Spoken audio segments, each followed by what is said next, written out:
নমস্কাৰ প্ৰাথমিক তথ্য ইউটিউব চেনেলত সকলোকে স্বাগতম জনাইছোঁ।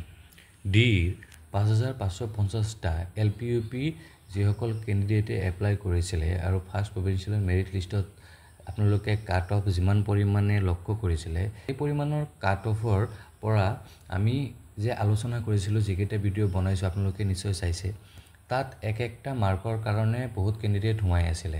তো সেইটো কাৰণে আমি যদি দেখো যে ওভাৰলেপিঙৰ যেটো ইস্যু আছে হেতু যদি সলভ হয় তেতিয়া হলে কিন্তু কিছুমান মাৰ্ক কমাৰ চান্সেস আছে। আৰু ওভাৰলেপিং যে হৈ আছে, ওভাৰলেপিং কোন কেটা ডিপাৰ্টমেন্টৰ ফালৰ পৰা আহিব পাৰে, আহক এটো ভিডিঅ'ত আলোচনা কৰো। প্ৰথম আমি আলোচনা আৰম্ভ কৰিছো ADRE গ্ৰেড 3 ৰ পৰা। গ্ৰেড 3 ৰিজাল্ট 10 অক্টোবৰত প্ৰকাশ পাইছিলে আৰু তাতে গ্ৰেড 3 যিসকল কেণ্ডিডেট সিলেক্ট হৈছে সেই সকল কেণ্ডিডেটৰ মাজত বহুত কেণ্ডিডেট আছে যিসকলে LP আৰু UP পোষ্টৰ এগেইনষ্টত এপ্লাই কৰিছে। আৰু সেই সকল কেণ্ডিডেটে LP UP যদি সিলেক্ট হৈছে এই সিলেক্টৰ পৰা তেওঁলোকে যদি ভলান্টাৰি উইথড্ৰ কৰি দিয়ে তেতিয়া হলে কিন্তু কি হ'ব যে যিসকল কেণ্ডিডেটে এতিয়ালৈকে অলপ কম মাৰ্ক আছে তেওঁলোকে নেক্সট যেটো প্ৰভিন্সিয়েল মেৰিট লিষ্ট বা ফাইনেল মেৰিট লিষ্ট ওলাব তাত পোৱাৰ এখন চান্স আছে। নেক্সট আমি আহি যাও GT আৰু PGT ৰ ক্ষেত্ৰত। GT আৰু PGT এটো এতিয়া প্ৰাইম ফোকাসত আছে যে GT আৰু PGT যিসকল কেণ্ডিডেটে সিলেক্ট হৈছে তেওঁলোকে হয়তো অলৰেডি কৰি আছে LP নহলে UP বা বহুতে GT PGT এপ্লাই কৰা সকলেও তেওঁলোকে এপ্লাই কৰিছে LP নহলে UP আৰু সিলেক্ট হৈছে ফাৰ্ষ্ট প্ৰভিন্সিয়েল মেৰিট লিষ্টত। তেওঁলোকে যদি নামটো উঠাই দিয়ে তেতিয়া হলে কিন্তু মাৰ্কৰ পাৰ্সেন্টেজটো যেটো মানে কাট অফৰ পৰিমাণ LP UP ত বহু পৰিমাণে কমিব।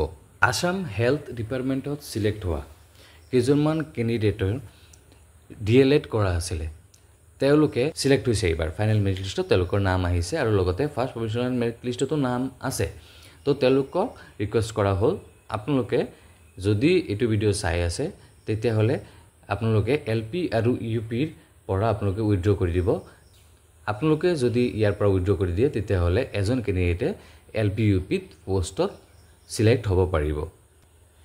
SSC ত কাম কৰা টিচাৰ সকলে তেওঁলোকৰ যি SRD ৰ আন্ডাৰত ৰেগুলাৰ হৈছে সেই ৰেগুলাৰটো কিন্তু তেওঁলোকৰ হৈছিল 2023 ৰ যি এপ্লাই হৈছে এপ্লাই হোৱাৰ পিছত।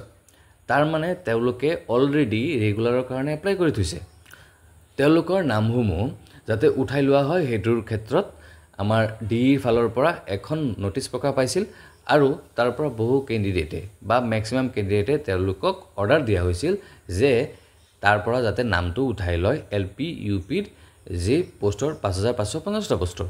তাৰ মানে ইয়াতে চাব গলে যে ওভাৰলেপিঙৰ যিকিটা ইস্যু আছিল যে এক নম্বৰ ক্ষেত্ৰত গ্ৰেড 3 যিসকলে পাইছে তেওঁলোকে ভলান্টাৰি উইথড্ৰ কৰিলে আৰু লগতে DEC ৰ আন্ডাৰত GT PGT যিসকলে সিলেক্ট হ'ব 17 তাৰিখত তেওঁলোকে যদি ভলান্টাৰি উইথড্ৰ কৰি দিয়ে আৰু লগতে SRD টিচাৰ সকলৰ তেওঁলোকে অৰ্ডাৰ আহিছে তেওঁলোকে উঠাব লাগিব তেওঁলোকে উঠাইছে।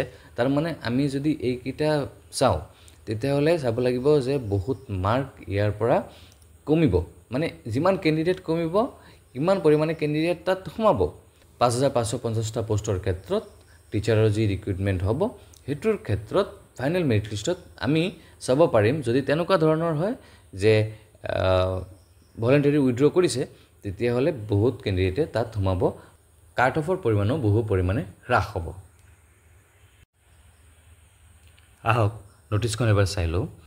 টেট কাম recruitment examination post graduate teacher আৰু গ্ৰেজুৱেট টিচাৰৰ যে ৰিজাল্টসমূহ 17/10/2025 10:30 AM ৰ পৰা ৱেবছাইটত আপোনালোকে পাই যাব আৰু ৱেবছাইটটো হ'ল madhyamik.assam.gov.in।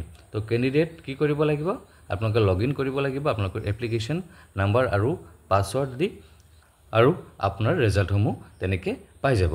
যদি কোনো ধৰণৰ যদি অসুবিধা হয় আপোনালোকৰ টেকনিক্যাল সাপোৰ্টৰ কাৰণে ইয়াতে এখন নাম্বাৰ দি দিছে। নাম্বাৰটো হ'ল 08042303631 আৰু আপোনালোকে মনডে টু স্যাটাৰডে 10 AM ৰ পৰা 5 AM লৈকে আপোনালোকে কন্টাক্ট কৰিব পাৰিব। আজিৰ ভিডিঅ'টো ইমানতে সামৰিছো। লগ পাম নেক্সট এটা ভিডিঅ'ত। ভিডিঅ' চোৱাৰ কাৰণে ধন্যবাদ।